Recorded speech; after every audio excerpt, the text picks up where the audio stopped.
Pour les prochains rassemblements des léopards de la RDC, les fauves congolais pourront compter sur les retours du portier Timothy Fayulu. Chancel Mbemba a battu un record avec la formation de Marseille. C'était après son but marqué à l'occasion du match aller du dernier carré de la Ligue Europa. Joey Samampeko, l'ancien international congolais, a été suspendu pour des matchs par la commission de gestion de la Linafoot pour ses gestes antisportifs lors du Classico congolais. Installez-vous confortablement pour les détails.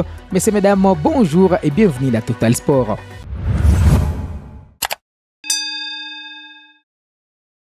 Alors, on est de retour pour vous informer sportivement. On va démarrer par cette information de l'international congolais, sélectionné à plusieurs reprises dans les passés en équipe nationale de la RDC, sous d'ailleurs Christian Sengi Biembe.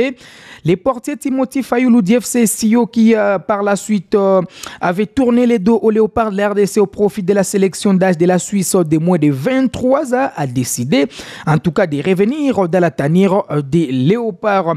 Dans une émission sur les plateaux de Rhône FM, un média suisse, les gardiens d'FC Sio a évoqué son avenir avec les pays de ses ancêtres quelques jours du prochain rassemblement des léopards.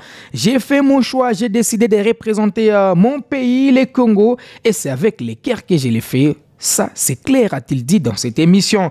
Donc, ce portier est attendu chez les léopards de la RDC pour représenter certainement ces pays qui participent aux éliminatoires de la Coupe du Monde 2026. Vous le savez, au mois de juin, les léopards vont jouer 2 matchs contre d'abord les Sénégal, les Lions de la Teranga du Sénégal, mais également les éperviers du Togo. Et puis, ce portier est bien parti pour combler les vides du portier titulaire des léopards, Lionel Mpassi, qui est jusque-là à l'infirmerie. Mais également, il a un temps de jeu suffisant par rapport aux concurrents dans la tanière des léopards. Avec son équipe d'FC Sio, il est en tout cas titulaire indiscutable.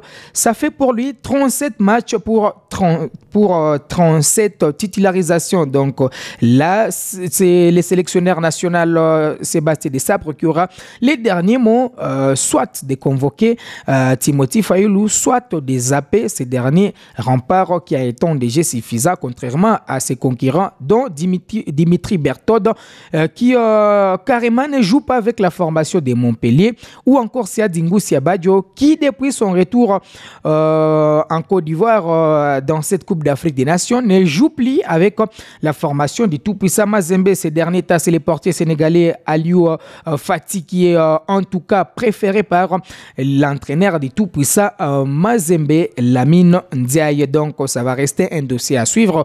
Et puis, vous le savez, d'ailleurs, le sélectionneur national des léopards, Sébastien Desabre, a dans une déclaration en Égypte confirmé que les léopards auront un stage bloqué à partir du 29 mai prochain afin de préparer les 2 matchs de la 3e et la 4e journée des éliminatoires de la Coupe du Monde 2026. On va parler de notre Congolais. Il s'agit du capitaine des léopards, Chancel Mbemba. Plus rien n'arrête les défenseurs central congolais, revenu dans les 11 de départ de Marseille après une période à l'infirmerie.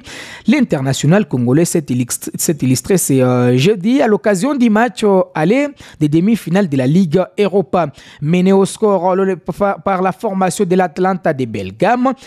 L'équipe de Marseille est revenue dans cette rencontre sur les buts marqués par l'international congolais en dehors de la surface de réparation sur une frappe limpide qui a été appréciée par les stades des vélodromes avec ces nuls.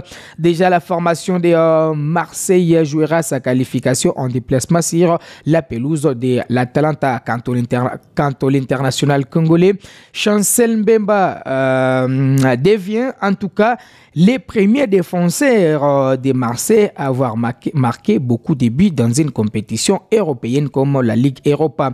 Il compte désormais 6 buts marqués. Il devance Taiwo avec 5 buts. Gabriel Heinz 3 buts avec cette équipe de Marseille. Coup de chapeau donc au Congolais qui malheureusement n'a pas été retenu pour les trophées de Vivien Foé. Un trophée qui récompense les meilleurs joueurs africains évoluant de la Ligue 1 française. Chancel Mbemba, qui est tenant du titre de cette récompense, va laisser filer ce trophée trophée entre les mains, soit de son coéquipier dans l'équipe de Marseille, Pierre-Emerick Aubameyang, ou soit le Nigérien Nabil Bentaleb, ou encore les Marocains Achraf Hakimi. Les trois joueurs vont en découdre pour ces trophées des prix Marc-Vivien Foé. On va parler du championnat national de la RDC avec l'international congolais Issa Mampeko qui a été suspendu par la commission de gestion de la Ligue nationale de football avec une amende de $200 américains.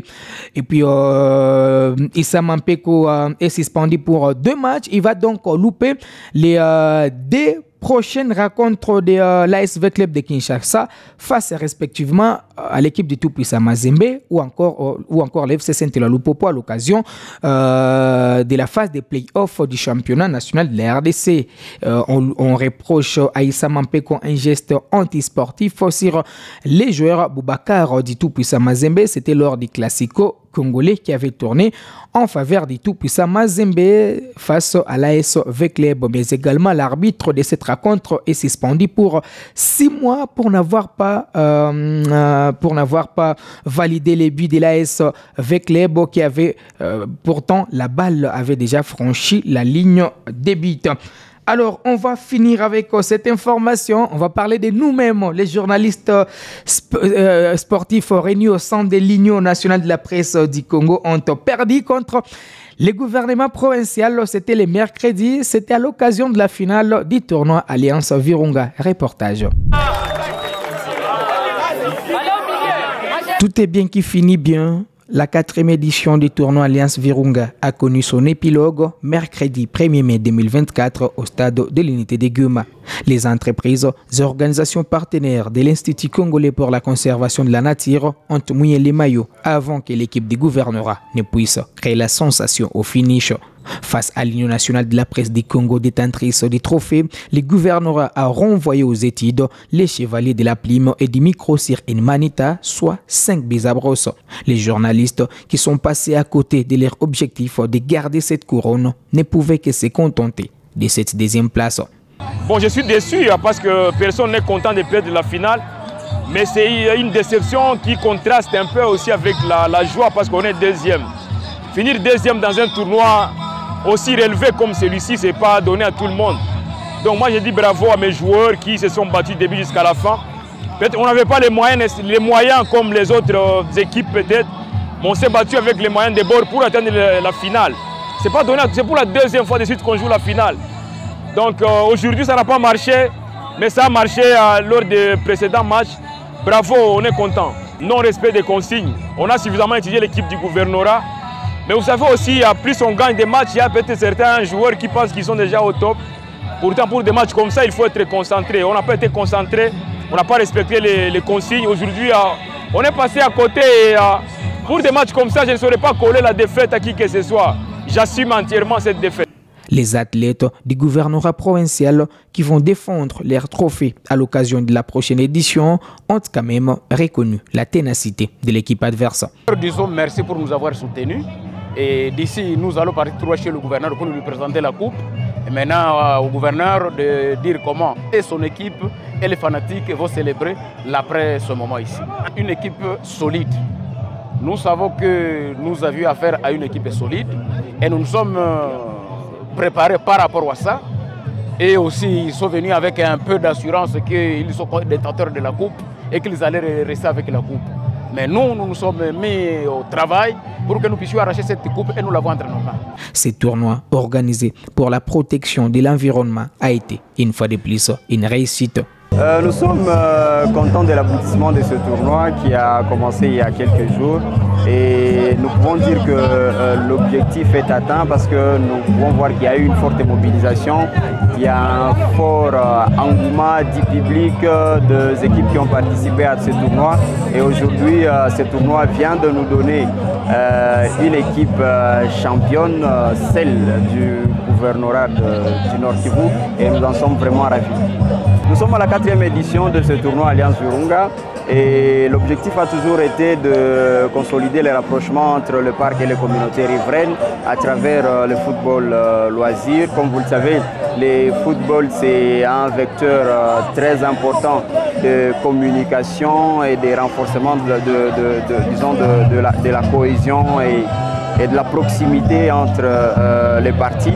Et nous avons utilisé ces vecteurs un peu pour mettre en avant la question de la conservation du parc national de Virunga, qui est un bijou en termes de biodiversité, mais qui du reste est menacé par tout ce qui se passe dans la province du Nord Kivu. Nous parlons de la situation de guerre que nous vivons, mais aussi par toutes les pressions qui viennent de communautés riveraines et beaucoup d'autres facteurs qui fragilisent même l'action de la conservation. Et donc nous trouvons que plus nous avançons avec ces tournois, plus il y a un rapprochement, plus il y a un engagement un peu plus fort. Nous avons vu par exemple le jour du lancement avec les pancartes qui ont porté un message fort où toutes les organisations participantes se sont engagées à soutenir les actions de la conservation. Précisons que la prochaine édition qui va célébrer les centenaires des parcs nationaux de Virunga s'annonce très palpitante.